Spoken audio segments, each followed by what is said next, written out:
Good morning, David. Oh, good morning. I love nothing more than the beginning of Zoom calls now with it's Yeah. just intense. I think we've started off every podcast with like, oh, it's now being Always recorded. surprising. It's always like, oh, and now that we're not doing virtual meetings every single day, I'm not accustomed to the Zooms. Yeah, Well, what's man. up, my friend? How are you?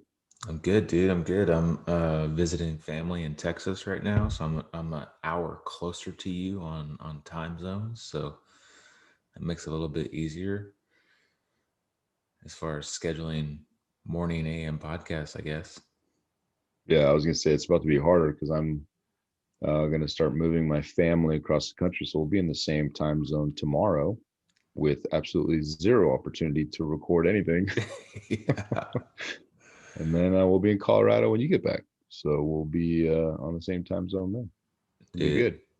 I'll tell you. I mean, I'm a Texan, and will always say that I'm a Texan, but it's hot in Texas when you've been in Colorado for a long time, and then you come back and you're dealing with like 90% humidity and 100-degree weather. Whew. Gross. Let me tell you, I just got our AC. So we've been the month of July in Maryland, and any Naval Academy grad or current student can relate that. Wow, the current ones can't because there's AC. But Yeah, us, I think we were actually the last class that did not have AC. And just a hot, humid, no AC Maryland July, dude, that was my house. I was having flashbacks to plebe summer. I was doing chow calls, had my kids chopping through the halls. It was ridiculous. It was so nasty. So we just got it last night. right But that before being you're said, leaving. That's right good. before we're leaving, yeah, it's great. But I will tell you, I am not a Texan. I will never claim to be a Texan. I find that to be gross. Uh, but yeah, man, that's nasty. It's nasty. Colorado's. I can't wait to get back. I'm looking forward to it. It's good. The It's good. people in Texas are pretty awesome. They're very generous. Yeah, I imagine. I imagine they are. I like most people, present company excluded, Hmm. that I've met from Texas. Yeah, seemed like a cool place. What are you saying? I'm not generous. No, I'm saying I like people, present company excluded, from Texas. Nothing about generosity. It's all about my like and my feelings. Oh, And I don't like you. uh, what are you talking about today? I'll finish that sentence. So I love you, Stu. I don't Oh, like thanks. you. I love you. It's like what I tell my kids. I love you. I do not Right, like you right now. right now, I don't like you. I love you, I love you. I'll but always you're, love you. but you're really making me angry right now. But you're a giant turd. I love you. Hey man, we're gonna talk about generosity today. Yeah, That's what we're man. gonna talk about. It's something that's near and dear to our hearts. It's something that we're passionate about within our business, trying to be generous. And we recently listened to an awesome sermon from Rick Warren. And so, because our generosity comes from our faith, and there's elements of it as human beings that we want to be generous, but it's further driven, multiplied, and we're challenged by our faith, which challenges us to be generous. And we'll get into some of that. So this podcast will be very much in the faith realm of faith, family, and financial freedom, but I also think it touches all those other things. And at the end of the day, um, regardless of what your reasons are for generosity, I think that there's very few arguments against generosity, that it won't enrich in your life by enriching others. And so I'm looking forward to the conversation. I think it'll be good. Yeah, man. And this is a business podcast. This is you know, it's not. It doesn't fall into you know Christianity or religious sector of podcasts. But I think being generous is a huge part of creating a successful business, because of a lot of these ideas that are talked about. And it's interesting because uh, you know every I don't listen to the Rick Warren's Daily Hope podcast as much as you do, but every now and then I'm kind of like feeling like I need to listen to it. And I'd say probably 2 or 3 weeks ago, I was just kind of like scrolling through ones, looking through like the different topics, and I saw this one, and I was like, oh, I'll listen to this one, and like started listening to it. And I was like, oh man, this is awesome, and I sent it to you, and then like I don't know, 2 weeks later, National Christian Foundation sends out a weekly kind of email blast, and this one was at the top of the post on their newsletter. I was like, oh, I'm gonna listen to this one, and it was the same one. And then I hit you up again. I was like, oh, dude, we got to talk about this. Like, this is Yeah. awesome. And so it's just funny, kind of how it all comes together, and God has a plan for everything. But yeah, And that let's. NCF is our DAF for those of you who heard our interview with Dave McKinney and are familiar with our giving. It's our DAF sends out this weekly newsletter, and they have some very um, powerful content that they put out. And Yeah, sometimes they borrow it from like this video from Rick Warren, but a that's lot of times donor there's advised there's fund. yeah, donor advised fund, sorry. And but they also, some of the things that, some of the stories that we've been passing back and forth on simplicity and materialism and all these different things have been really just, they're really impactful to me. So this was, yeah, the timing of it and just the coincidental nature of them releasing that video, the exact sermon that you had, found a couple weeks earlier. And I think it's awesome, man. I think, I think I also believe that that the a business is a reflection of the owners. And I've been listening, as you know, I've been listening to reading a lot of biographies lately. Um, the one I had just finished was Steve Jobs. The one before that was about Disney. The one I'm reading now, I'm listening to Benjamin Franklin, his biography by Walter Isaacson, who also wrote the Steve Jobs one. Yeah, Really good biography. It's awesome. And I also have downloaded what's it called, Titan, to listen to, and that which is about Rockefeller. mm, And so just kind of one thing that's been really has been really just that I've taken note of is these businesses have been a reflection of the founder and the owner in ways that are very, it's just very important. It's just that culture that they established. And one of the things that Steve Jobs was passionate about was the culture he recognized was a direct reflection of him and the things that he found important. And it was a continuous, and for him, it was like a ruthless pushing of that culture. And he called it getting rid of B players, having A players, like the different ways that he did it. But all that being said, if you're a business owner or you're starting a business or you want to do it, like that's why these the core values and the time that you take to establish them is so important, because the business is truly a reflection of who you are. And so if generosity is built into who you are, then your business should reflect that. And if it doesn't, then it doesn't have a foundation for a culture that I think will be enduring. And it may be contradictory to who you are, which is not a good way to run a business, because everybody who comes into that business or does business with you is going to be confused by what's important to you and your business. And it should absolutely reflect. You shouldn't run a business that's built on greed and crushing the competition and then turn around and talk about how much you love people and Jesus, right? Like yeah, it doesn't really fit. And at some point those things are going to come to a head, and something's got to give. So I think it's also very, if you don't take anything away from, from a podcast like this, it's that, we try to be very true to ourselves, and our businesses should be a reflection of that. yeah. Yeah. And Amen.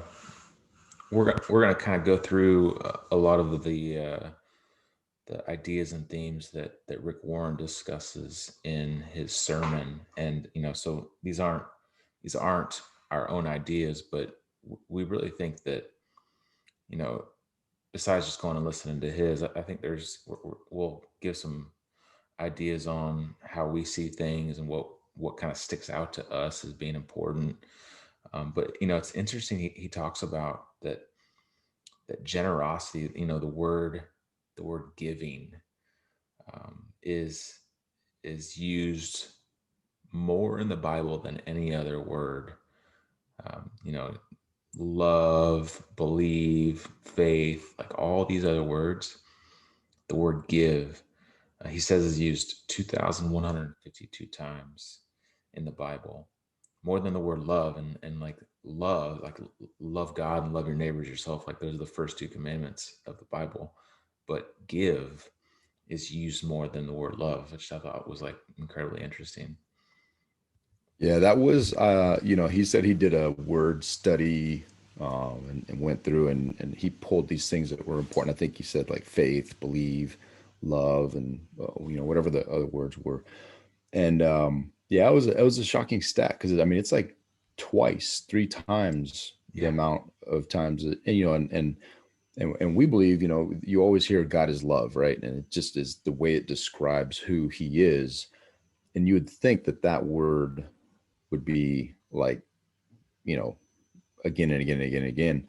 And it is, but yeah, this give thing, this concept of giving is so important that, mentioned 2,100 times is pretty impressive. And I think, as kind of the intro of the bigger picture of giving, I think the other thing that stuck out to me was the concept that generosity is love in action, right? Like you can give without loving, but you cannot love without giving. And I keep thinking of these, these one-liners that you're like, man, that is it's so simple, but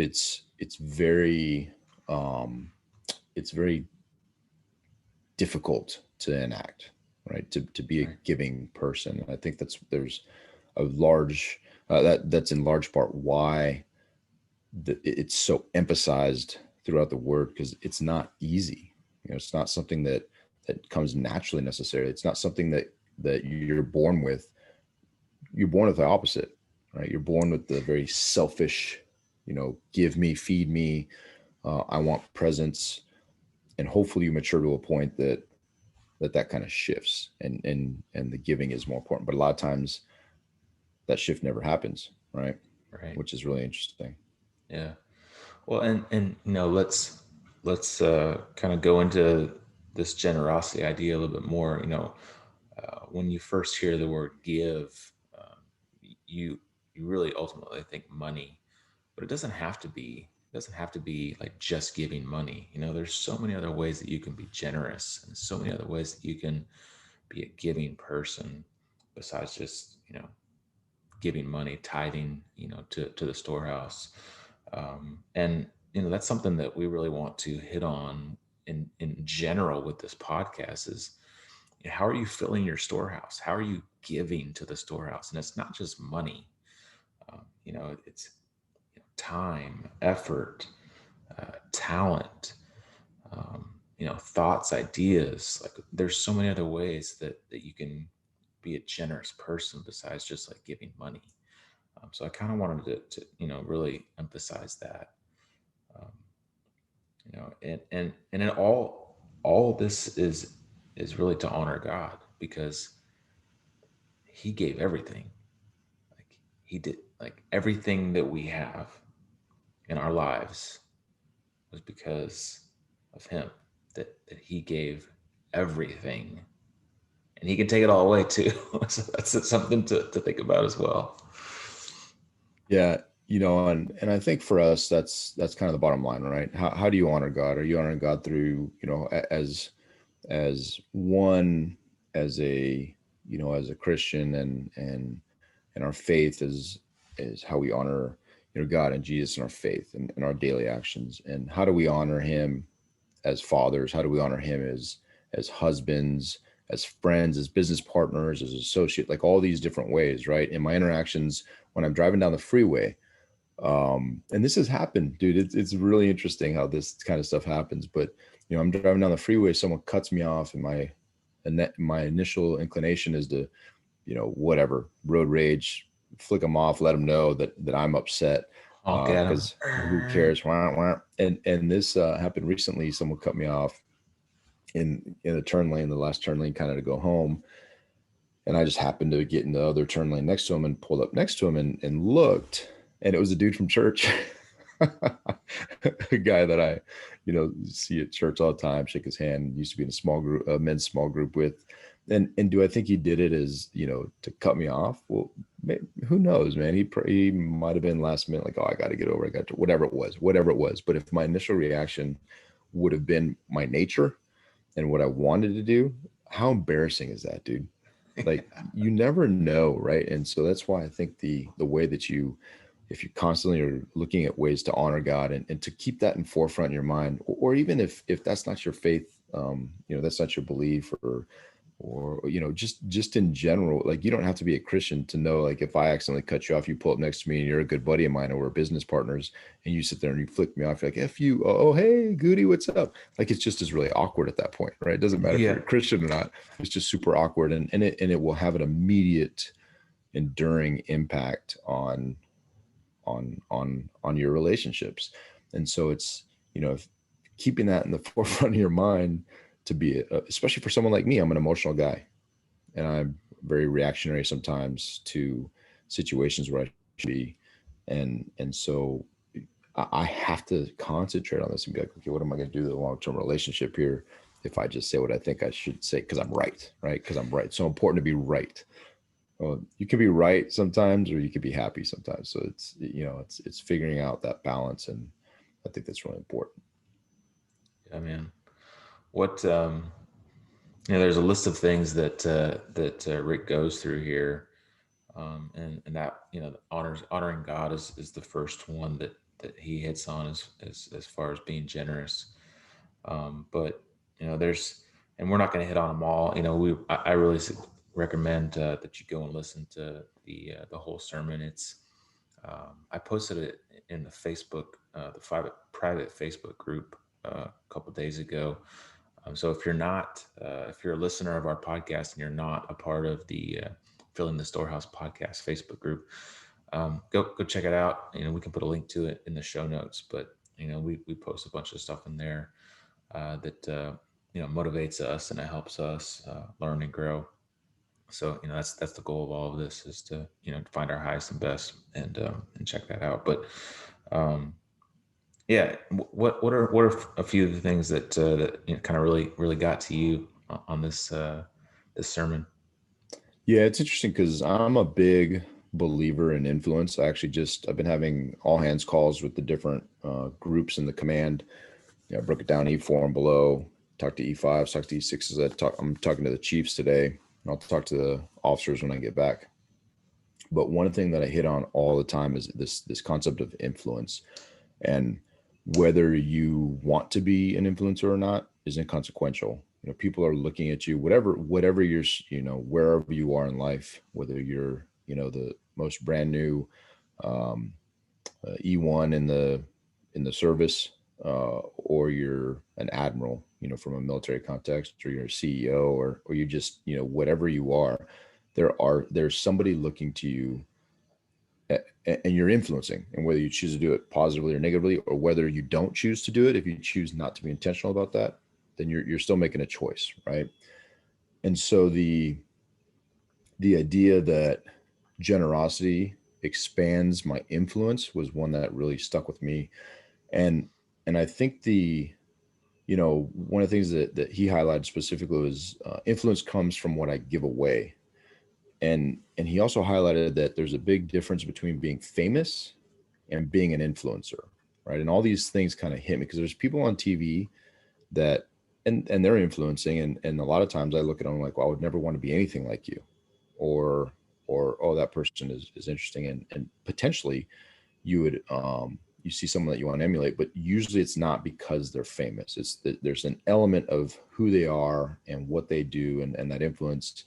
And the argument is that the more you give, the more of an influencer you become, because it's what you're pouring into other people that makes a big difference. That if you're constantly going around and you're not you're selfish. Most people, that doesn't appeal to people. Like, most Yeah. people don't want to be, just inherently don't want to be around selfish people. Like, they just don't. And I don't think that's like, earth shattering news. Like, oh my gosh, people don't like to be around selfish people that are self-centered and think about themselves. Like, I don't think that's a shocking revelation. You don't need to be a Christian to believe that. But when you really think about it and you recognize the antidote to that, and the way to expand your influence is through giving, I think that's a powerful revelation to recognize an action item, which we preach all the time, an action item to increase your influence, I'm sorry. And this is something very practical that you can do, that's not only beneficial to others, but there are benefits to being generous. And I don't think you should give with an agenda, but this is one of them that really, to me, resonates, because people are, they see what you're doing, and it's not about that. It's just about the fact that they're gonna make an influence decision whether they listen or don't. And this generosity thing and giving is a huge part of.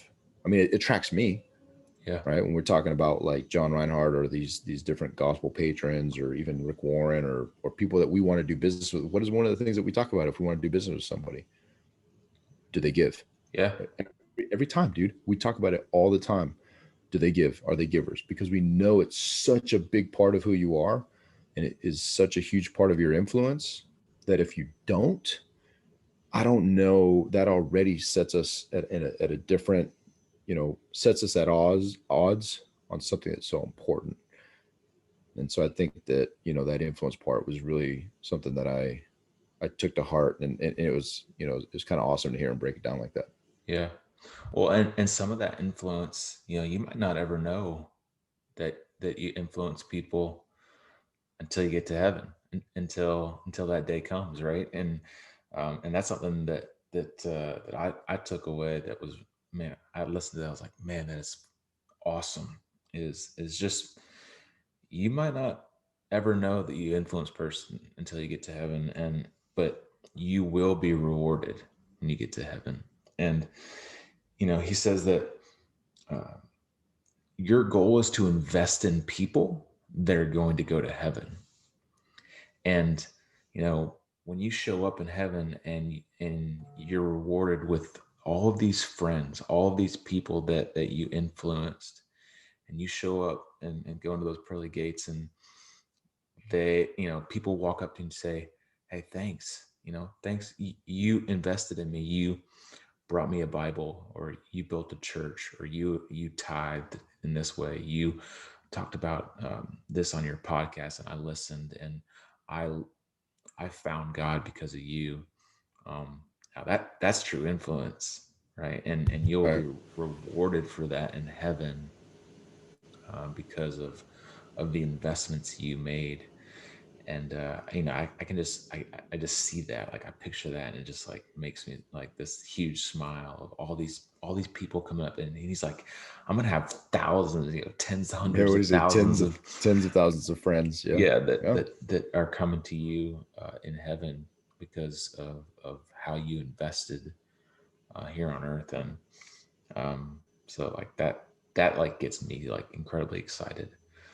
It's awesome. Yeah. And I love the point, when he was talking about some of these things, he was very poignant too about it. He was very pointed in a comment that really stuck with me as well. He said, his influence, he was highlighting how he said, my influence, as I continue to be more generous, my influence has grown. And then he went into a story about, as I was preparing my brief to Congress, he's a Yeah, pastor, no right? big And deal. he's no big deal, just, preparing my brief to Congress.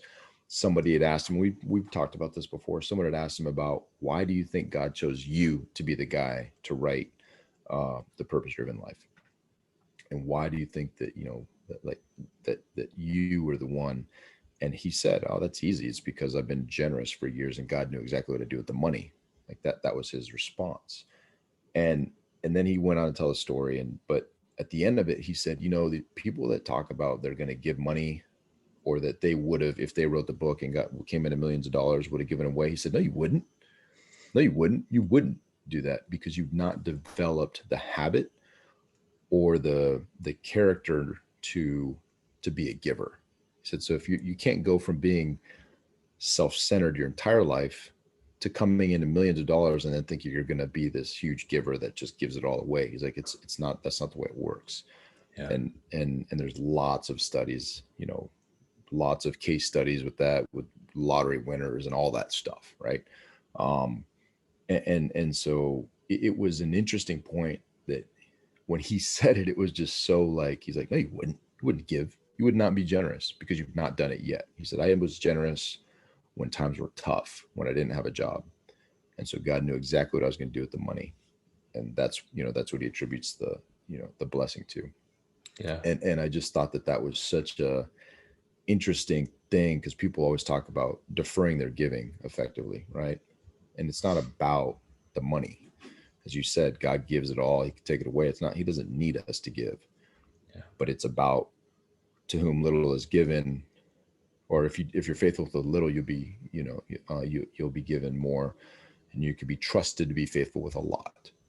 Yeah. And I think these whole concepts, and then like you said, that picture of showing up and some random person is like, hey, dude, you spent money on Bible distribution and I was a beneficiary. You'll never know that until you receive your reward. So I thought that was I think it's a great point. Yeah. Well, and for me, another thing that really caught my ear was, generosity increases happiness. Um, and I and selfishly, like I give because it makes me feel good. And when you feel good about something, you obviously are happy with it. And that's something that you can learn over time, um, or not. Like he talks about, like children, at first they're kind of greedy. They want things, they get presents. They don't feel good when they give stuff away. They feel good when they receive. But over time, as you mature, and you learn to give, and you understand that giving can really make you happy and decreases, this. Uh, it's a cure for materialism, which is also something that like really irks me. It's just everything is so materialistic these days. It really does. It just makes you happy by giving, and so that's. I'm always trying to find ways to help and serve and give, and because it makes me feel good. And yeah, that's selfish, but like I don't know, man. I think it's important. Yeah, I think we're built that way too. And I think we're built to that we have that those release of endorphins, and we have that feeling when we're being generous and we give and we see somebody else blessed and happy by what we potentially could provide. I think we're built that way. I think Yeah. the more, and then could become you can become addicted to that, right? And of course it can go like everything. It can go the wrong direction if your motivations are completely driven by being the person that gets accolades because you give. But that aside, just the feeling of generosity, and even if it's anonymous, we do a lot of anonymous giving, right? People don't Yeah. even know necessarily where it came from, and but you still know you're making an impact. And to me, that we're just built that way. And so I would encourage people to try it, right?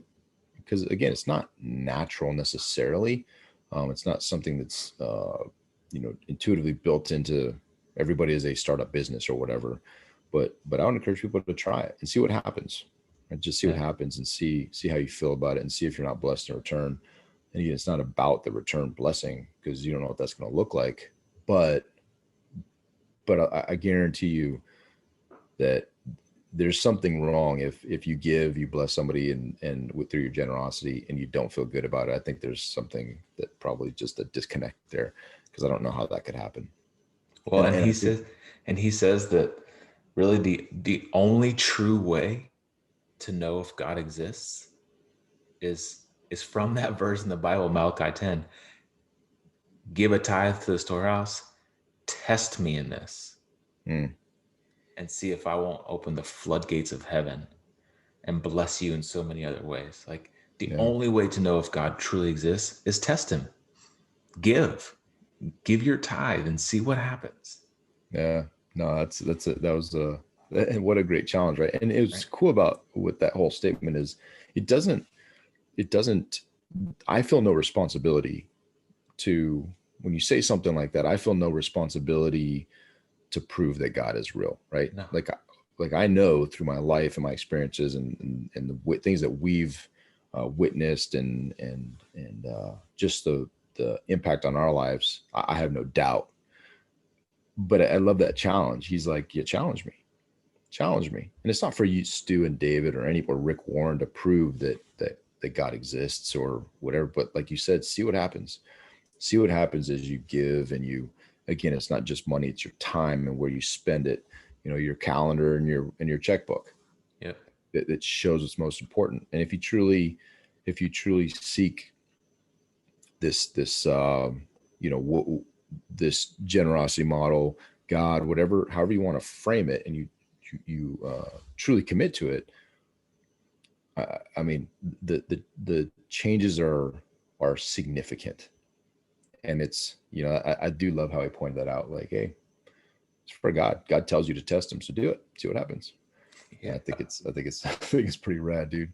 I think a lot of times we feel responsibility to be like, to convince somebody that God is real. And a long time ago that I've completely left that behind. Like, man, I'm not here to change your heart. It's not my job. I'm here to potentially open your eyes to something that I've experienced.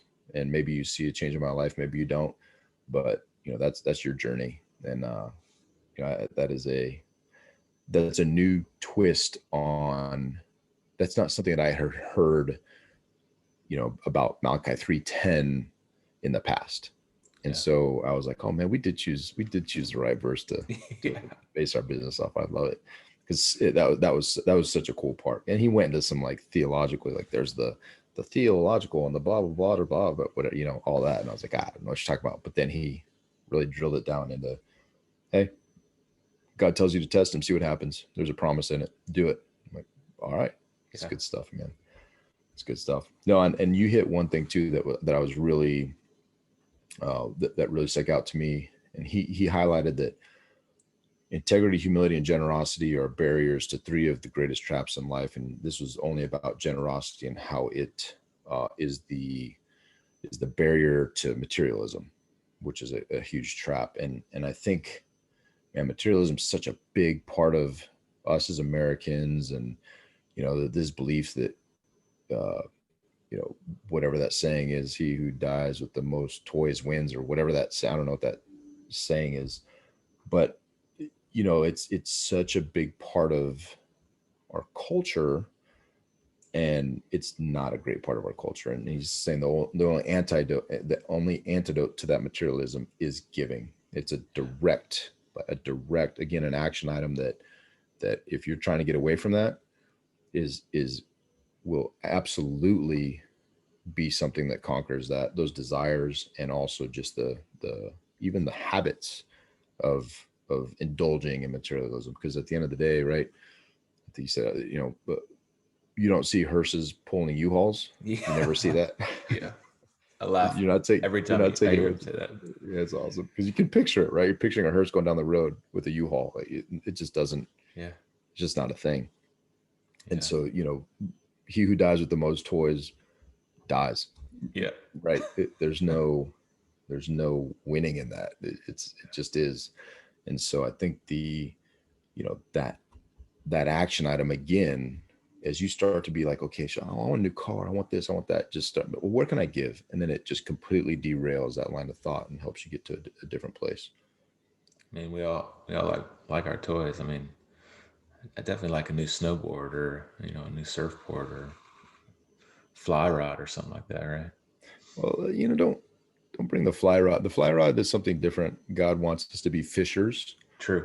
Um, of men, but fly fishing can be a path to that influence. I don't know, man. Yeah. Now you're getting personal, okay? So, what's the point of all this?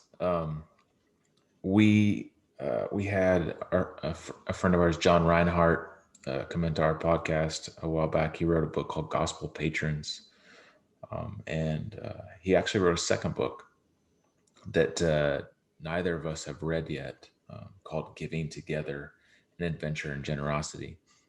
And I ordered it and started looking through it, and what I realized is that this book, it's a generosity challenge. That's what it is. It's a challenge to the reader to be more generous, and this isn't something that it's done alone. The title is Giving Together, and so I wanted to wait to read this, and do it with other people. Obviously David is a part of this, and so what we want to do is read this book together, with others in our sphere, in our tribe, and challenge ourselves. See what comes out of this book, and see how we can challenge ourselves to be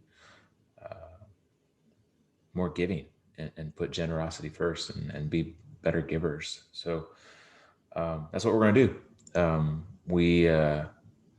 We'd love for as many of our listeners to be a part of this as if you want to.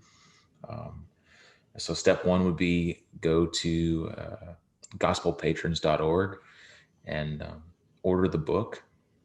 It's called Giving Together and an Adventure in Generosity, and I'll put a link to it in the show notes.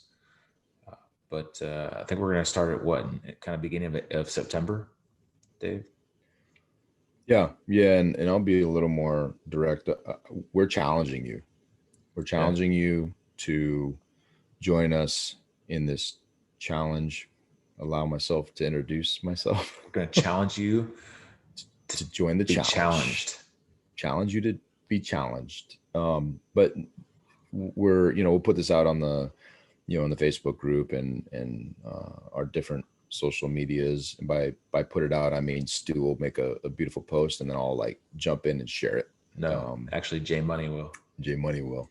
But I challenge you to just do something different would that maybe be one of the most significant changes in your life, and join us on this journey. Because I'll tell you, like, I surely don't think I'm generous enough. I don't. I continuously am challenged with some of these, these pitfalls, materialism and pride, and these different things. So let's do something about it. Let's do an action item. Join each other in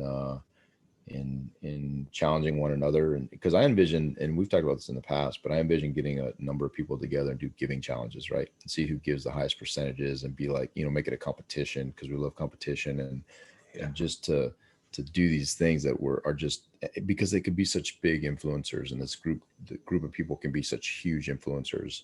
And what does that look like? Making people better. That's what it looks like. So I challenge you to do it. I think it'll be awesome. Show notes, title, click, buy. I thought you were going to be started off by being generous and sending me a copy of the book. So I hadn't Oh, gotten it yet, but I will go. I'll go get it. yeah. My bad. It is yell bad. Um, but yeah, I'm looking forward to it. Looking forward to reading the book. Hopefully, get another sit down with John, who's an amazing podcast. I loved sitting down with him. Just a great dude. Yeah. Love his mission. And hey, one final thing as a parting, kind of a parting shot is this. I want to make sure that it's clear that Stu and I don't think money is good or bad, right? It's a tool.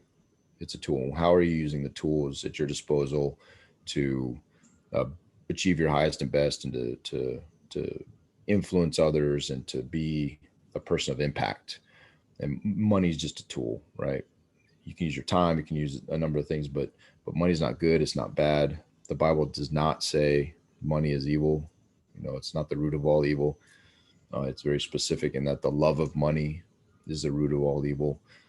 So I think it's important to really distinguish that and be intentional with how we use our tools. And that's all it is. Is this is an opportunity to use a tool to do good. Yeah, man. Yeah, man. Amen, brother. Amen, yeah, man. Yeah, y'all. Hey, y'all. I'm here down here in Texas, and we should go just give a whole lot of money.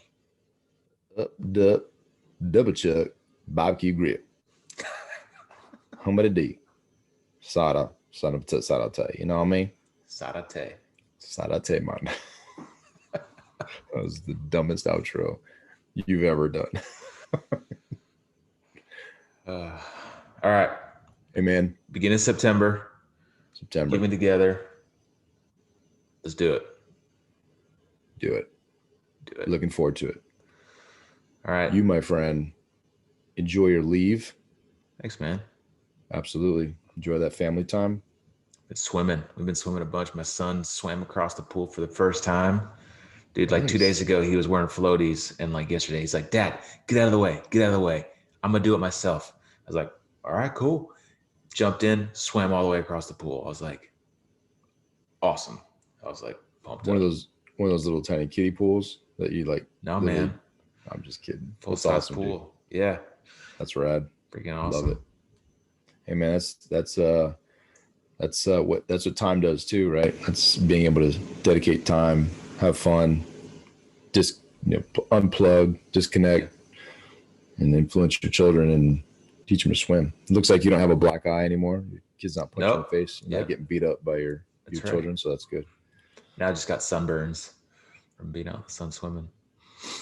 But Good stuff, dude. well, guys and All right, gals, friend. listen to this. Hey, share this. Tell people about this podcast. If you are excited about joining this generosity challenge with us, tell somebody else about it. Share this podcast episode. Take a screenshot. Post it on your social medias. Invite people to join this generosity challenge, and let's make an impact. Like let's do something big. Like I'm excited about it. It's pretty cool. Love it. Yeah, man. All right. Go fill your storehouse.